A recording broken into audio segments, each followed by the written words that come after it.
আপনাকে ভালোবাসতে আমার আপনার সাথে যোগাযোগ রাখার প্রয়োজন নেই। আপনিও জানেন যোগাযোগ তো একবার না বহুবার বন্ধ হয়েছে, বহুদিনের জন্য। ভালো তো আমি আপনাকে সেদিনও বেসেছি। থাক না যোগাযোগ বন্ধ, থাক না কিছু কথা আল্লাহ জানুক, কিছুটা কি বোধ জানুক, বাকিটা আমি আর আমার নির্গম রাতের মাঝে সীমাবদ্ধ থাকুক। কিছু একটা অপূর্ণ ছিল যা কখনো পূর্ণতা পায়নি। কেউ একজন আমারও ছিল, কিন্তু সে আমার হয়নি। তারপর যাকে বহুবার দেখার পরেও মন ভরে নাই, তাকে আজ বহুদিন দেখি না।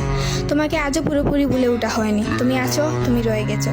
তুমি আমায় ভালোবাসোনি, এটা তোমার ভুল ছিল না। তোমার জায়গা থেকে তুমি সঠিক ছিলে। ভুল ছিল আমার। কেন জানো? বিনা অনুমতিতে তোমাকে ভালোবেসেছি। তোমাকে না জানিয়ে সহস্রাধিক স্বপ্ন বুনেছি। ভেবেই নিয়েছি তুমি আমার। এক প্রকার ধরেই নিয়েছিলাম তুমি কখনোই আমাকে ফেরাবে না। মনে করেছিলাম বাকিটা জীবন তুমি শুধুই আমার। এসব কিছুই বলছিল, সব কিছু বলছিল। আরও বলছিল কি জানো? আমি বোধহয় জানতাম তুমি ঘৃণা করতে পারো না, তুমি অবহেলা করতে জানো না, তুমি তুচ্ছ তাচ্ছিল্য করতে জানো না, তুমি অসহায় করে দিতে জানো না, তুমি অপমানের সুরে কথা বলতে জানো না। কিন্তু এসবের কোনো কিছুই তোমারও জানা ছিল না, কিংবা কোনো কিছুই যে তুমি করতে পারো না তা কিন্তু নয়। সব কিছুই তুমি পারো।